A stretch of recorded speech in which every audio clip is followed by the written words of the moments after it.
Yes mga Barangay Lakers, panalo po ang ating Barangay Lakers 108-94 pero meron pang 1 minute and 51 seconds natitira.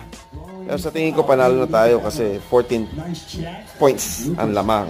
Alright, pakita natin. Yan na po, si Luka may hawak ng bola at siya ang top scorer ng Lakers. Siyempre, nasa home court, nasa ano niya, hometown niya o nasa dati niyang team. O, di ba? Puro score ni Luka, ha? Ganyan, over. What a homecoming for Luka! Yes! Mga kabarangay Lakers, yan na po, hatch na lang po ang game na yan. So, yan po, panalo na po ang Lakers mga kabarangay. Like, comment and share, follow and subscribe.